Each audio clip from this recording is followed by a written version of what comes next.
Hello and thanks for joining us on Chicago Tonight Latino Voices. I'm Joanna Hernandez. Here's what we're looking at. Somebody who wants to truly save his brother's life. A Chicago area man is pleading with ICE to release his siblings so he can receive a kidney transplant. We share the story of these two brothers. Some residents on the city's southwest side want bike lanes, but others worry cycling culture could speed up gentrification. And the countdown to Sueños Music Festival begins, a preview of what to expect at this year's event. And now to some of today's top stories. The Chicago Teachers Union today took aim at Civic Federation boss Joe Ferguson, claiming the former city inspector general is undermining public education.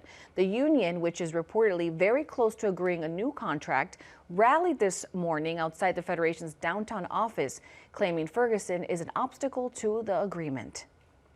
Mr. Ferguson and the Civic Federation have pushed an agenda of austerity. Ferguson has acted like the shadow boss of the CPS, with Pedro Martinez seemingly unable to make a financial decision without his approval. It is time for Ferguson to stop undermining public education and get out of the way of a contract that brings real progress to Chicago students. In a statement to WTTW News, the Civic Federation said it has always been, quote, an independent and nonpartisan voice. It added, ultimately, we aim to serve the best interest of Chicago's residents and children. We remain committed to publishing research that informs and educates government officials, advocates, and other stakeholders as they work towards the long-term sustainability of the district. And starting Tuesday, the city will begin issuing automated speed camera enforcement warnings at 16 new locations. For the first 30 days, vehicles speeding in the new children's safety zones will only be issued warnings. But after that, and a 14-day blackout period, drivers will be fined $35 for speeding 6 to 10 miles over the limit. Faster than that will get you a $100 fine. Being a firefighter is not an easy job, and today the public got a rare insight into their training. This morning, Chicago firefighters carried out rescue drills and intervention exercises using unoccupied homes that were scheduled for demolition as part of the CTA's Red Line Extension project in Roseland. The CTA has acquired over 60 properties to build a 5.5 mile extension of the Red Line, which will run from 95th Street to 130th Street. The Chicago Fire Department received approval to utilize at least 38 properties along 113th Street and Princeton Avenue for training. Up next, meet two brothers who are fighting for their lives. We hear their story right after this.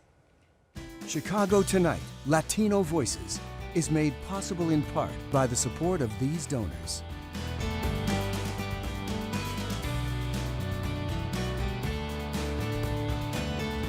Two local brothers are fighting for their lives. One needs a kidney transplant. The other is willing to donate, but he's in ICE custody and facing deportation. I recently sat down with one of those brothers to hear their story and how they're fighting to keep hope alive. Esposa me dice, no, me encontré a Domini sentado solo y lo vi así como distraído. Papi, ¿qué tienes? ¿Qué piensas? Es mi papá. Imagínate, eso me parte el alma. It has been 3 years since Alfredo Pacheco González last saw his wife and 3 kids. ¿Por qué decidió venirse para acá? Por un mejor futuro para mis hijos. Algo que no he podido cumplir desde que me enfermé. In 2023, Alfredo was diagnosed with kidney failure, with only 2% kidney function remaining. Una de esas, un médico que habla español llega y me dice, bueno, Pacheco, te tengo dos noticias, una mala y una buena. Yo le digo, ¿cuál es la buena? Bueno, la buena es que no te vas a morir, me dice. ¿Y cuál es la mala? La mala es que si no te hacemos diálisis te mueres, me dice. Alfredo's life changed overnight. He now depends on dialysis 3 times a week to stay alive. But he's luckier than some. His older brother wants to donate his kidney. Que se enteró que estaba enfermo. Me dijo, no, tú tienes que vivir, estás joven, tienes 3 niños pequeños. Y él es muy apegado a nosotros. His brother, José Gorgorio González, is now facing deportation back to Venezuela. Earlier this month, he was detained by ICE outside of the home the brothers share. José was nearly deported last year, but instead he was able to remain in Chicago. He wasn't deported because at the time there were not deportation flights to Venezuela, and so he was instead released under supervision with an ankle monitor, and now it's possible that, that flights are resuming and he could be deported. The Resurrection Project is representing Jose and filing a humanitarian parole application, seeking his temporary release from ICE so he can donate his kidney to save his brother's life. Because he had a prior deportation order, he was at higher risk, and despite the government knowing he was here, despite him not having any criminal record, despite him being, waiting to donate his kidney to his brother, the government took it upon themselves to put him in jail. For the past year, Alfredo says his brother had become his caretaker while he underwent dialysis. They worked together delivering Amazon packages. It's at the discretion of the federal administration. It's going to be a hard fight ahead, which is why we need all the support that we can get. Alfredo has a pending asylum application and a work permit. With no legal status to visit his family in Venezuela, he is in Chicago battling kidney failure without his loved ones by his side. Fue que el gobierno le da una oportunidad, porque mi hermano no es malo, no es criminal. Mucha, porque antes no la tenía, imagínate, solo. Ahora no me siento solo. We did contact ICE about the status of Jose's case, but they have yet to respond. The Resurrection Project says it has local support from state representatives and has launched an online petition to get the public's help. To learn more, visit our website. Up next, local residents weigh in on bike lane proposals for the city's southwest side. Stay with us.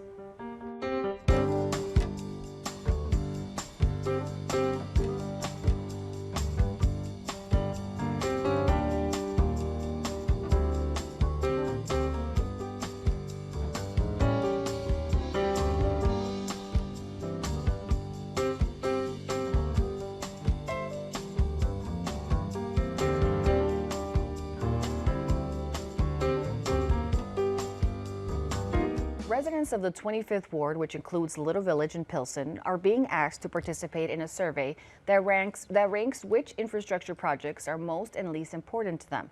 The options are alleys, sidewalks, lighting, street resurfacing, and protected bike lanes. Bike infrastructure is an especially controversial project. Cycling culture is often perceived as a sign of whiteness and runs the risk of displacing long-standing residents. But do bike lanes actually cause gentrification? Joining us to discuss are Miguel Manuel Alamanza, the Director of Advocacy at Equiticity and Racial Equity Movement, El Miguel Chacon, a long-term Pilsen resident and real estate broker. Thank you both for joining us. Now, this is a good topic to talk about. Miguel, I want to start with you. You're a long-time Pilsen resident. Are protected bike lanes something you like to see introduced to the community? Yeah, absolutely. I think that we need to make sure that we have equitable access to bike lanes across the city of Chicago. And I don't think that we need to be redlining one community and saying that they belong in one community over another. We need to make sure that all communities across the city have the same access to bike lanes, to better parks, to better schools, and that we're not segregating where those services and amenities go. Why do you think there's this mindset about, the word gentrification? And it's a hot topic for sure. I think that anything that is perceived to be an improvement, a lot of people have made it seem that it's a form of displacement. And it seems really unfair. Sometimes we have, you've had a professor, for example, on your show, and she said that gentrification, or that bike lanes were gentrification lanes. And it was really absurd. Whatever community you live in across the city of Chicago, you should have the same level of access. And it shouldn't be seen as any improvement is a form of displacement. It doesn't mean their demise. And, advocating for better schools is the same as advocating for more bike lanes, for more parking, for more parks. And that's really what I want to see across the entire city. And talking about displacement, Jose, Little Village and Pilsen are known as, we just spoke about, gentrified neighborhoods. Why is there a concern that bike infrastructure might accelerate, displacement? I think that because historically, whenever the city puts amenities in a neighborhood, it's mostly been in white neighborhoods or in the downtown area. And as Black and brown folks in Little Village, in the west and the south side, we see those improvements. So when they start coming to our neighborhoods, people can't help but question, like, who are these for? But we have to remember that these are public services, and when everyone has them, we all enjoy them just as much, and it doesn't become a fear tactic. Do you think that the word gentrification has turned into, a bad word in some sense? No, I don't think so. I think it's justifiable just based on the history, not just of Chicago, but the United States, on how it's been reallocating resources. And if neighbors overwhelmingly want a bike infrastructure, what steps should the city take to ensure that bike lanes serve existing residents rather than newcomers? Yeah, I think one of the biggest problems I hear talking to community members is always that the city just comes into our neighborhood and just does a project. A lot of these problems can be avoided if community members are at the table right from the beginning of construction projects like bike lanes or affordable housing or all the other services the city provides, if community members are at the planning table right from the start. What are your thoughts? I mean, you host, right, community events where people from the community come together. You know, what are your thoughts about this? Yeah, I agree. You know, a lot of the issues that we have is that it seems we have this kind of top-down planning approach into our community. And we have sometimes people that don't live in our community, don't understand the issues that we really face, and they're coming down in a professorial kind of way to tell us, oh, this is what you need, and they don't understand the complexities that we face in our community. We're not worried about a hipster on a bike. You know, we are more worried about a gang member with a gun. And we're more worried about the schools that are not being funded enough and the neighborhoods that need these level of services. So to say that we're gonna starve the community of these resources like bike lanes and schools because we're afraid of gentrification, because we're afraid of a condo building being our neighbors is just ridiculous. It goes against the idea of making a better city for everyone across the entire city. And you've mentioned that the southwest side lacks green space and trails. How does bike infrastructure fit into broader environmental justice concerns in these neighborhoods? Yeah, absolutely. So one of the ones that the city had planned is the Paseo, which would connect from Peoria and 18th Street, essentially all the way down Cermak, Blue Island, and leading into Little Village. And it'd be a great connection between both communities. And it would be a trail with bike lanes. And, you know, as someone who has ridden, you know, I have 3 kids in the neighborhood, and we're riding our bike, you know, and putting them on Blue Island, which is a very busy street, it can be very nerve-wracking. And so I think that those kinds of things go, well, doesn't everybody deserve to enjoy bike infrastructure across the entire city? As far as implementing more bike lanes in some of the busier streets, I think that there are a lot of opportunities for there to be bike lanes, but that they don't take up any of additional parking spaces for the small business owners, the mom and pop owners that make up the vast majority of the retail space on 26th Street and on 18th Street. Those businesses will suffer if we are removing all of the parking to add some bike lanes. We have a lot of other side streets that they could easily accommodate bike infrastructure. But we want to make sure that there's connectivity between our communities. We have a lot more in common than anything else in Little Village and in Pilsen. Do you believe that the voices of the residents are being heard by those who are in charge of these massive projects? Personally, I don't. We have an Alderman Sixshow, who is very good at being in rallies, but when it comes down to actually listening to the community, we don't feel that he does that. He hasn't done that with a lot of the schools, with TIF, for example, which most of the neighborhood is opposed to. He continues to push that forward. And when it comes to bike infrastructure, you know, or the improvements, we don't necessarily see those that are going to get done in the way that the community actually wants it. And Jose, research shows that black and brown cyclists are more likely to be stopped by police. How should the city address the racial disparity in bike enforcement? Yeah, and a big reason that happens is that there's no bike lanes, so people feel safer riding on the sidewalk. And it's against the law here in Chicago to ride your bicycle on the sidewalk. So we need to provide residents with a safe way to ride that bicycle and go to Pilsen, go to Logan Square, go to different parts of the city to enjoy the different amenities and different services. I mean, I ride everywhere. my bike on the sidewalk. Yeah. And sometimes I see these drivers. It's definitely scary.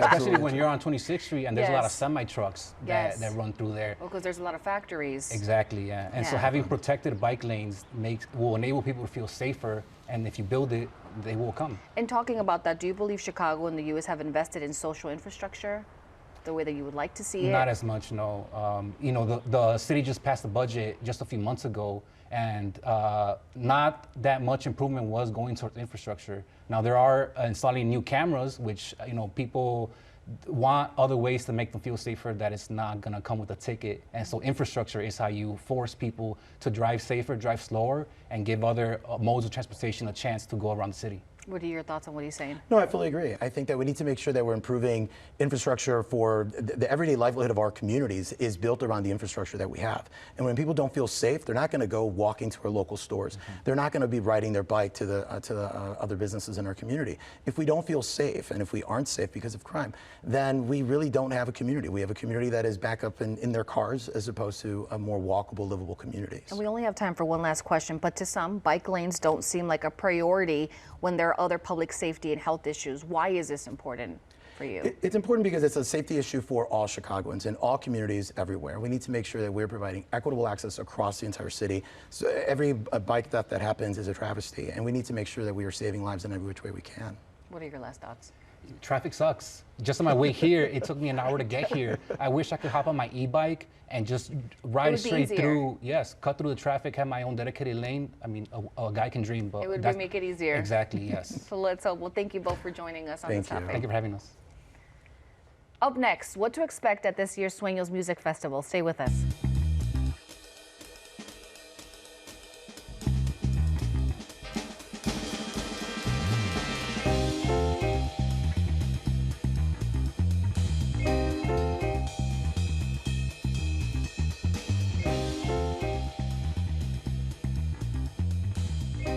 Get ready to salsa, bachata, and cumbia in Grant Park again this spring because Sueños Music Festival is soon returning for its 4th year. The celebration of Latino culture features musical artists from across Latin America, this time bringing Shakira, Don Omar, Peso Pluma, and more.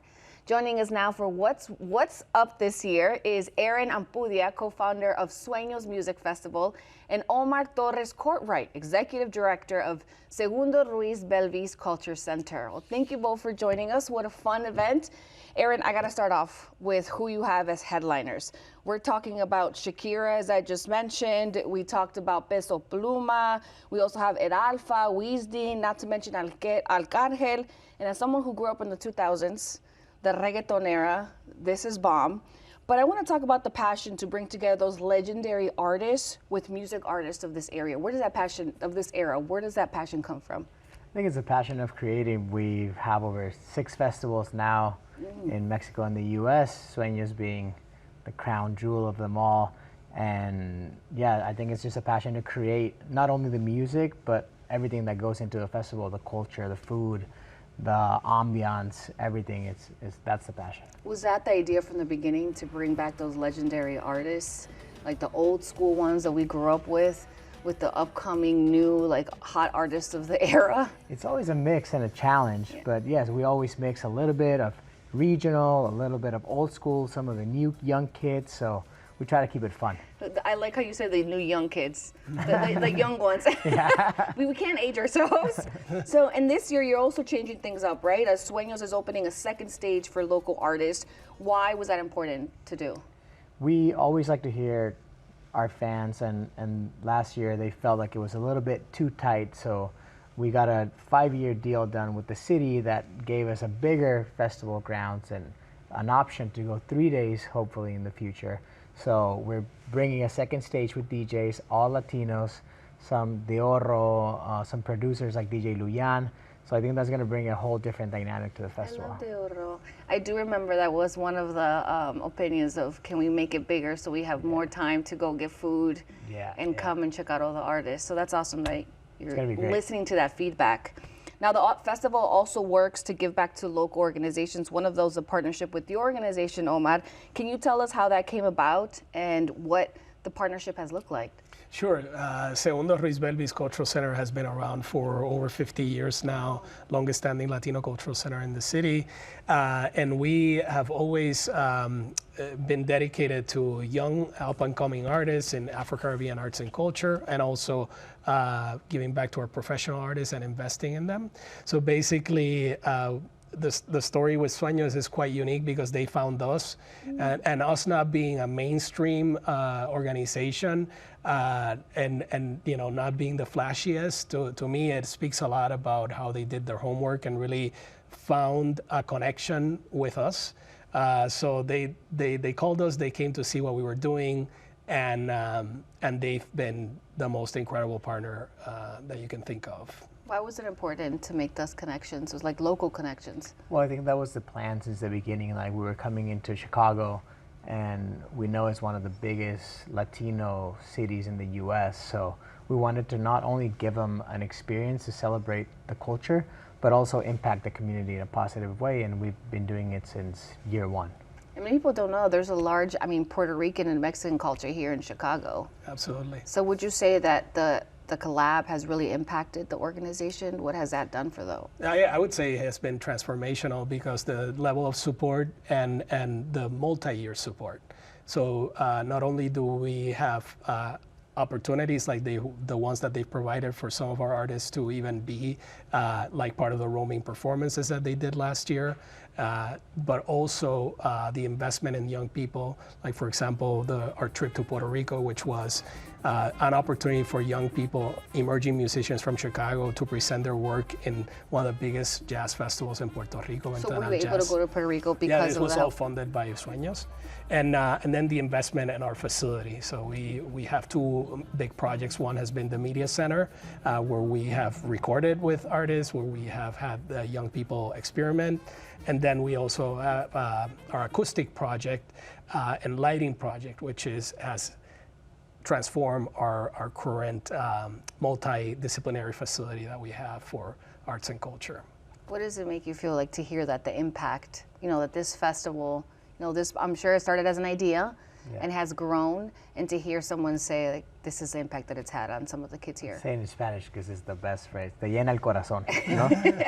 It fills your heart. Yeah, like being able to ideate it and then produce a festival and then donate, but then following year come and see the results of it, and then year after year, Omar's such a great human for dedicating his time and efforts into such good impact into younger kids to try to path away and through music, right?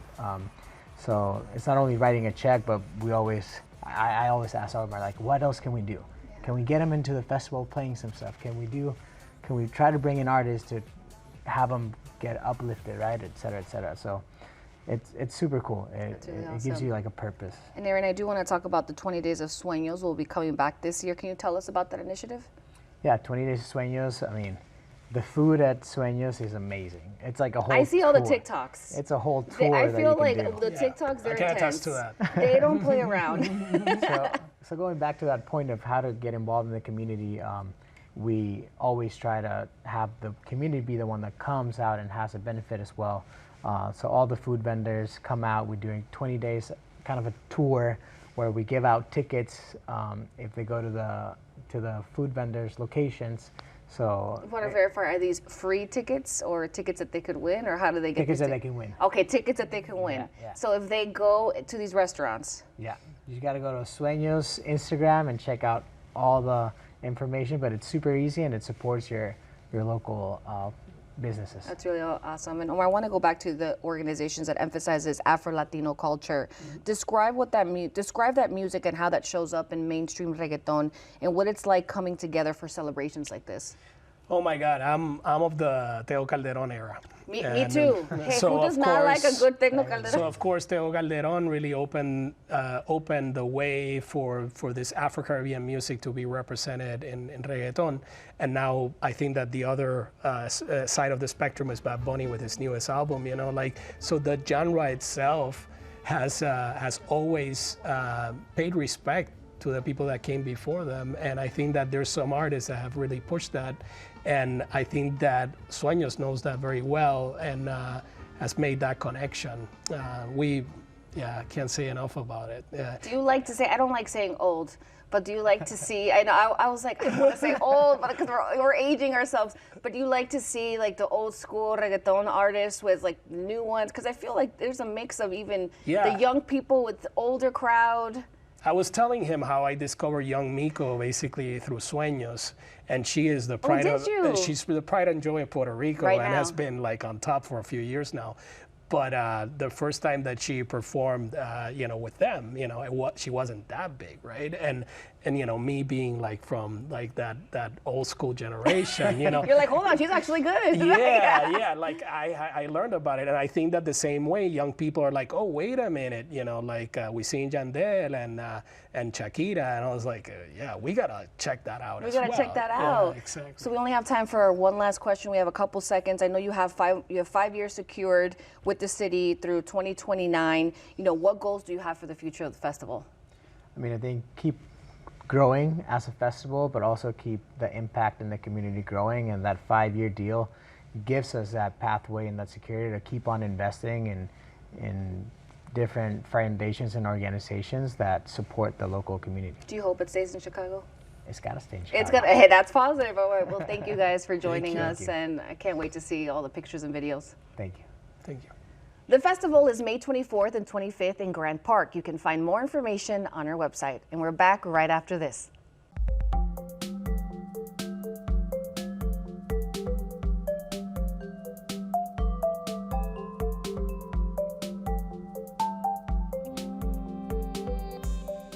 And I attended the festival, the Sueños festival, the first year, and I can tell you it's tons of fun.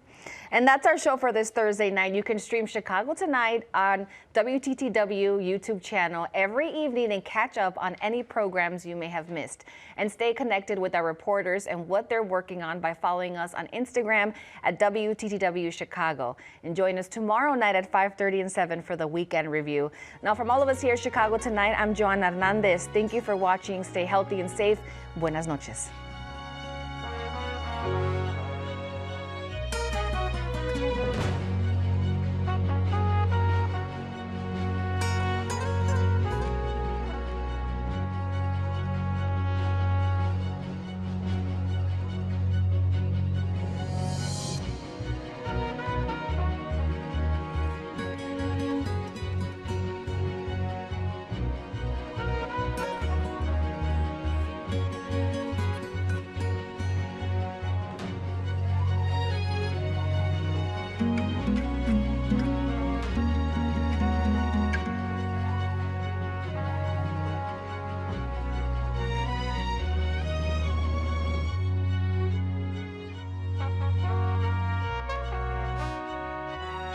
Closed captioning is made possible by Robert A. Clifford and Clifford Law Offices, a Chicago personal injury and wrongful death firm that is proud to be a multilingual law firm that provides translators for a variety of languages.